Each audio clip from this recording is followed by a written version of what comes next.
Hello? Welcome to Cinema Digest. Today we are going to speak about a thriller movie called Missing. The movie begins with a 2008 camcorder video. On a family vacation, young June Allen is having fun with her father, James.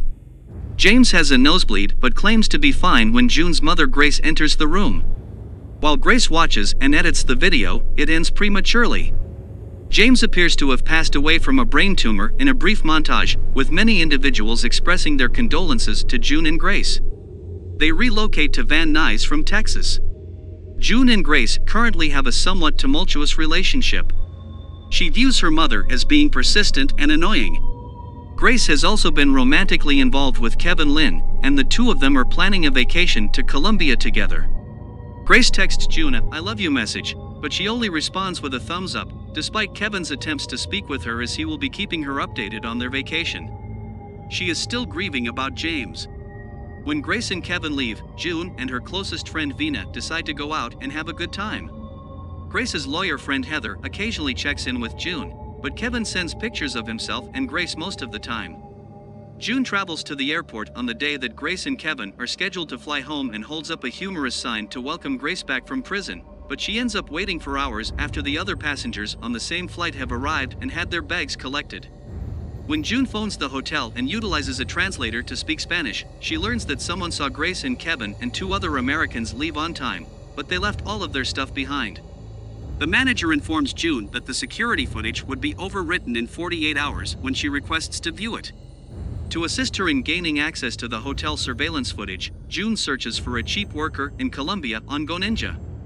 She approaches Javier Ramos, Joaquim de Almeida, presenting her case to him in an attempt to enlist his assistance. Although Javi is unable to view the security tape, he overhears that Kevin was observed entering a Getsemani hardware store. Heather assists June in contacting FBI agent Elijah Park, Daniel Henney, for assistance in finding Grace while Javi searches for a lead. Kevin's passwords are obtained by June and Vina, who also gain access to his emails. They discover emails that were banned from several women who called him by names like Darren, Kyle, or Luke.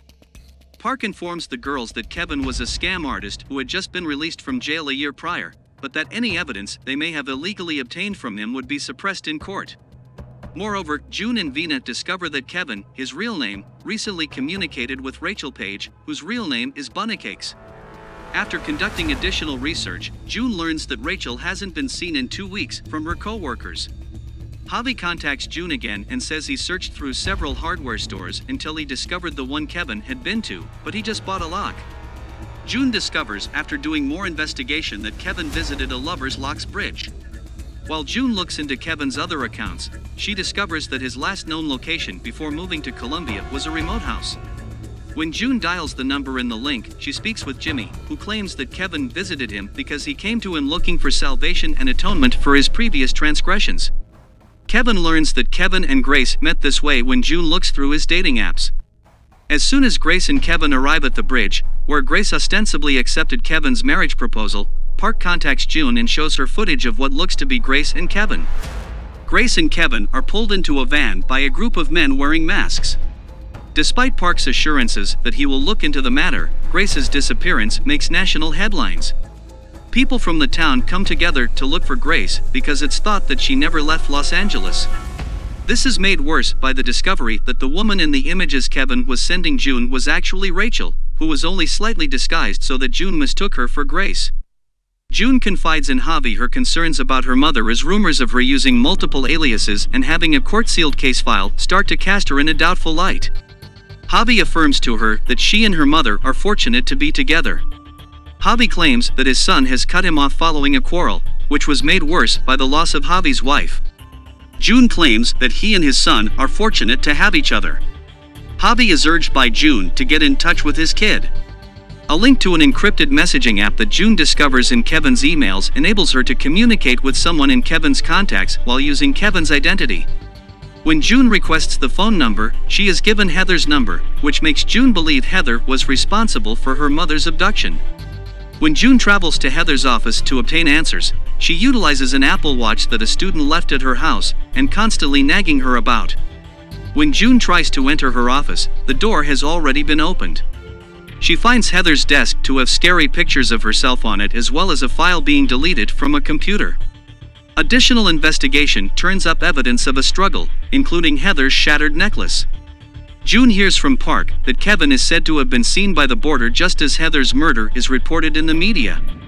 When June returns to the encrypted texting app, she hears Kevin talking to the person on the other end. Then Vina informs June via a link to a real-time crime tracker app that Kevin has been located by police in Colombia. They surround him on the hotel's roof, but when Kevin is killed in a hail of gunfire, Grace's investigation comes to a halt. When June speaks with Javi again, she screams at him and tells him it's his own fault because he offered her some counsel she didn't want to hear, which is why his kid no longer wants to speak to him. June, who is now overcome with grief, starts by deleting her voicemail because Grace had always requested it. When June hears Grace refer to her as Junebug in some of the messages, she is inspired to adopt the moniker as Grace's password to access her emails. When she delves into a Bard account, she discovers an anonymous message that threatens her and claims to have located Grace. Also, she discovers a link to security cameras that are all concealed in a house that seems familiar, her childhood home. The man from Kevin's church, Jimmy, then calls June on the phone. James, June's father, is still very much alive, and Jimmy, who initially sounds panicked, eventually materializes in front of the Ring doorbell camera to make that clear. June is startled and invites James in to explain.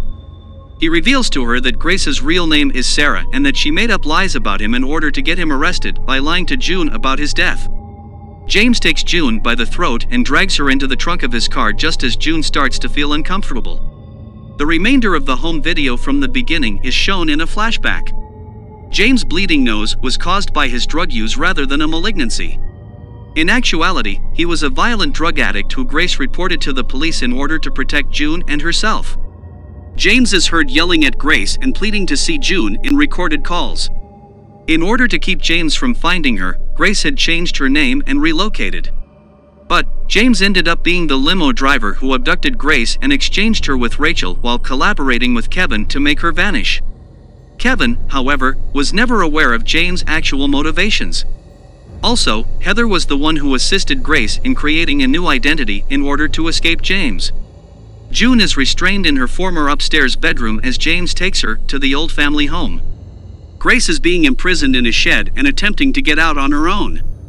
June's sweater is thrown at her by James as he enters brandishing a revolver, alerting her to her presence. James is attacked by Grace, who manages to knock him out for a moment before running off and locking him in the shed.